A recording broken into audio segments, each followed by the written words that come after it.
O objetivo dessa semana é realizar uma leitura e estudos da unidade 1 a 6 da apostila. Segurança do trabalho. Qual é o conceito de segurança?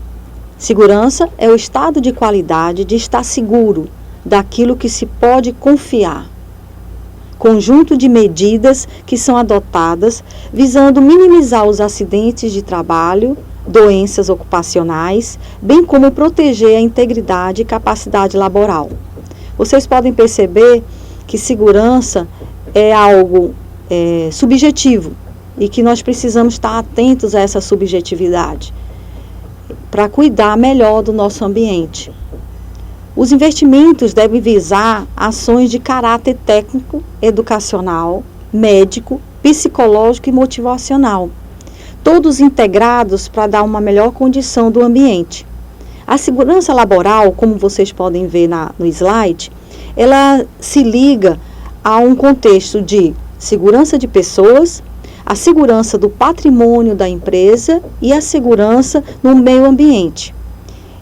Essa tríade é muito importante quando nós falamos de segurança, porque segurança não é só das pessoas, mas de tudo que envolve o ambiente de trabalho.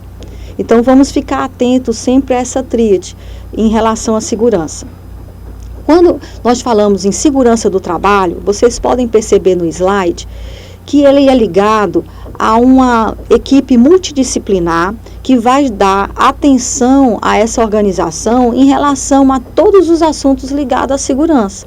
Então, nós precisamos de técnicos, nós precisamos de engenheiros, de médicos e enfermeiros integrados para criar um ambiente e uma organização segura.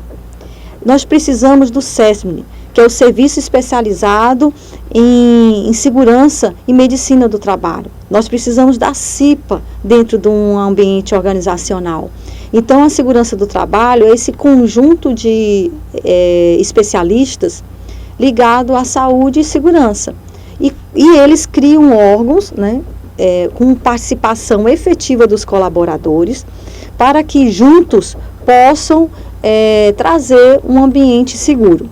E claro, quanto maior segurança, menor os danos, menores os acidentes, doenças, né, lesões ou até morte no ambiente.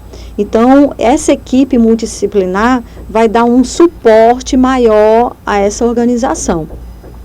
E como o trabalhador pode contribuir nesse sentido? Vejam no slide. O plano de integração, um plano de integração, de ação integradora mesmo, onde empresa, as pessoas e o ambiente vão ser todos organizados de uma forma holística e participativa, sendo as pessoas, você colaborador, um catalisador desse plano, né? Porque as pessoas elas têm que energizar o ambiente de trabalho e sendo conscientizados a atuar de forma segura, né? Colaborando para o ambiente. Um plano de ação integradora não são só os gestores maiores que vão planejar e executar, mas sim ter uma consciência de todos os colaboradores nesse ambiente, que é muito importante. Então, o funcionário, o colaborador, ele vai atuar como um catalisador, né, energizando esse ambiente de trabalho, né? E como se pode fazer segurança nas empresas? Vejam esse slide, começando pelo diagnóstico de segurança. O diagnóstico de segurança é feito pela essa equipe multidisciplinar que eu comentei, junto com os gestores da organização, onde vamos trabalhar a cultura, a organização como um todo, os sistemas, a própria missão da empresa, né? Então, são todos a parte, vamos dizer assim, de estrutura, de procedimentos e de organização como um todo. É entender a empresa, é entender o que se passa na empresa e fazer um diagnóstico de tudo que será preciso para fazer um plano efetivo de ação, que é o segundo passo. Entrando no plano de ação, será elaborado todos os itens necessários para a melhoria desse ambiente, em termos de segurança e saúde do trabalhador. E daí, aplicar esse plano. E depois, mesmo assim, fazendo um controle de riscos. Que seria o quê? analisar e pontuar todos os itens onde podem ocorrer riscos de segurança. Esse controle de risco é muito importante, porque já alerta o colaborador dos espaços que ocorrerão ou poderão ocorrer maiores riscos na hora do manuseio de uma carga, na hora de um trajeto de um colaborador no seu ambiente e tudo mais.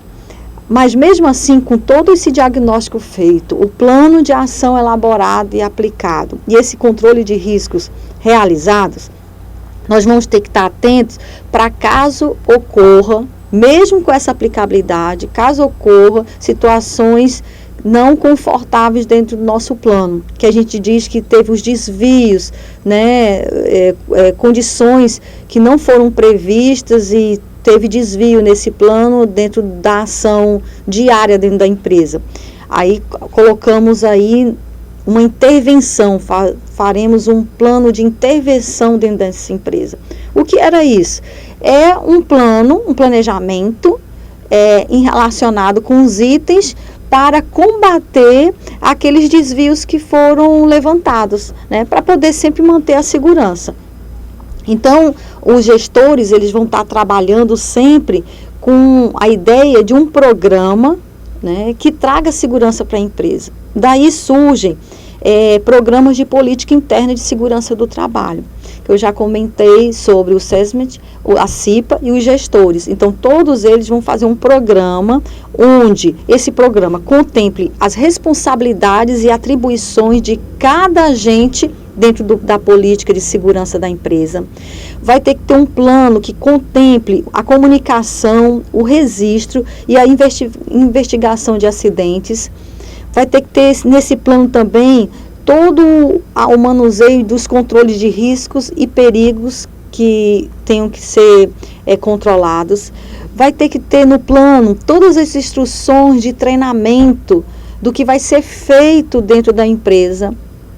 No plano também, no programa de política, vai ter que conter toda a promoção e divulgação das ações que a empresa quer que sejam realizadas. Quer dizer, o programa de política interna de segurança, que toda organização deve possuir, ela traz uma segurança para todos que lá estão em relação às diretrizes e à política de segurança. Então, é um documento muito importante e que todos esses itens comentados têm que ser avaliados e colocados em prática. Equipamento de proteção individual e coletiva. O que é o equipamento de proteção individual? É aquele utilizado pelo trabalhador para sua proteção de riscos que possam ser suscetíveis ou ameaçar sua segurança. E o equipamento de proteção coletiva é aquele equipamento que é utilizado por todos, né, para a segurança da equipe enquanto trabalhador no seu posto de trabalho, né. Os EPIs e os EPCs são muito importantes e devem ser disponibilizados pela empresa, né. São equipamentos que não são pagos pelo trabalhador, é a empresa que coloca à disposição dele e para uso dele. Agora, é importante que a empresa forneça de forma gratuita, ela deve sensibilizar e conscientizar todo o trabalhador em relação aos EPIs, oferecer treinamento em relação a esses equipamentos e também disponibilizar corretamente todo o equipamento de proteção coletiva. E daí o trabalhador ter a consciência de utilizá-los. Em relação aos acidentes e incidentes, a gente sabe que errar é humano, mas a gente tem que ter a preocupação no ambiente de trabalho, de perceber e de tomar decisões corretas em relação às ações que vão ser realizadas no ambiente. Em relação aos erros, a gente verifica que há erros de percepção, erros de decisão e erros de ação.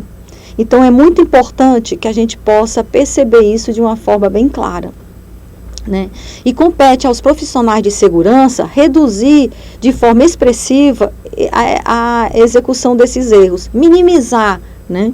Em relação a isso, a própria política de gestão de segurança é importante, porque quando existe a política, existe a conscientização dos trabalhadores em relação a essa política e os colaboradores perceber que devem trabalhar de forma coerente com essa política, com calma e consciência para que dê tudo certo no seu ambiente.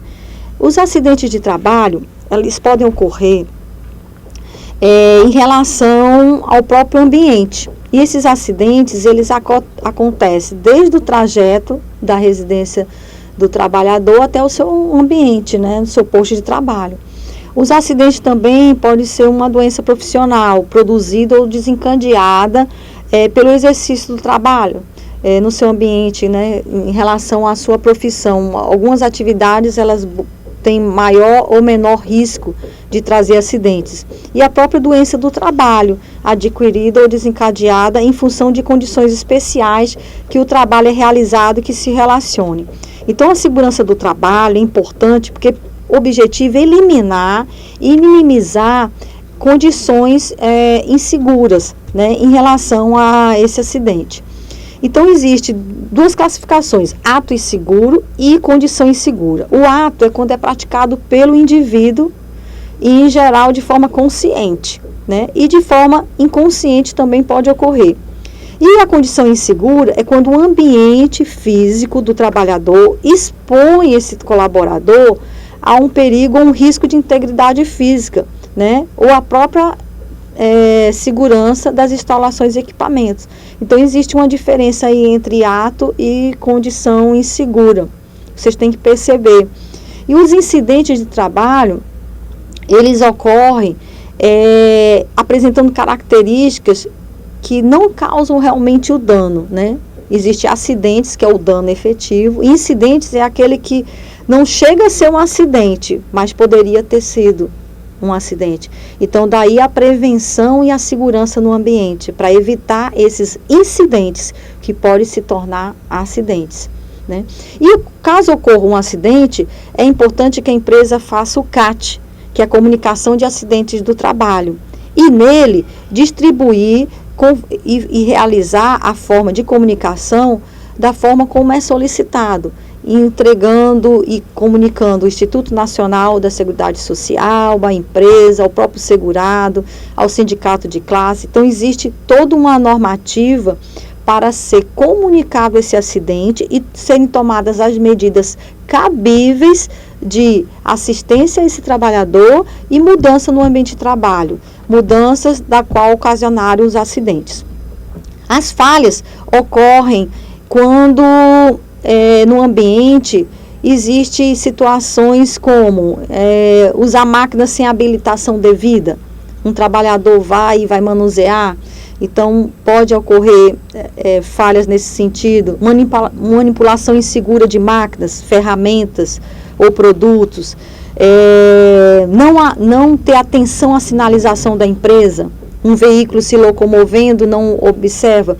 Então, existem vários itens que podem ocasionar uma falha no ambiente, né? Excesso de confiança. Então, todas essas falhas podem ocasionar acidentes ou incidentes. Então, é importante a gente verificar. E os acidentes podem ocorrer por falha humana, por falha de equipamento ou agentes promotores de falhas, como podem ser relacionado ao próprio comando, né, um comando mal realizado. Então, pode ocorrer um incidente devido a isso.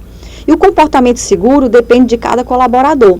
Vocês verificam nessa tríade no slide, comportamento seguro depende dos funcionários, das pessoas envolvidas.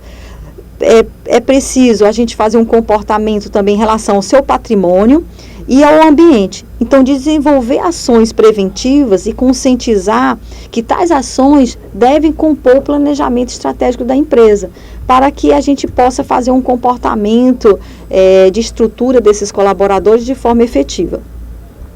E as normas regulamentadoras, o que nós falamos dela? As normas regulamentadoras são leis estabelecidas pelo Ministério do Trabalho através da portaria 3.214. elas foram criadas justamente para normalizar as empresas em relação à segurança do trabalho. Existem vários tipos de normas e vocês devem verificar isso na apostila de uma forma bem cuidadosa. E considerando, exemplificando, um operador, por exemplo, de empilhadeira. Só o operador de empilhadeira, vocês podem ver aí no slide, ele movimenta e trabalha com várias ações que vai estar linkado com várias normas regulamentadoras. Por exemplo, começa logo no exame admissional, já é a NR7. Vocês podem ver que se o equipamento de proteção individual que ele vai ter que utilizar, já é a norma regulamentadora 6, a NR6. Conhecer e prescrever sobre disposições gerais, ele vai precisar da NR1. Sobre as penalidades em relação aos empregadores, vai utilizar a norma NR28. Então, o colaborador, de uma forma geral, ele vai estar trabalhando no seu ambiente, mas com observância nas normas regulamentadoras, que são ditadas pelo Ministério da Saúde, e em relação também em relação ao Ministério do Trabalho e também em relação ao programa que nós comentamos, que é o Programa de Segurança do Trabalhador, que é feito em relação ao todo o projeto da política de segurança da empresa. Então, tudo interligado, saúde, segurança, Ministério do Trabalho, os objetivos específicos de cada item da empresa, as responsabilidades de cada colaborador, a participação efetiva dos grupos de segurança, né? Então, é muito importante que o colaborador participe desse momento, analisando cada item que foi comentado nessa aula, né? Então, vamos ver a apostila e realizar os exercícios que foram colocados lá. Participem do fórum, ok? Até a próxima aula.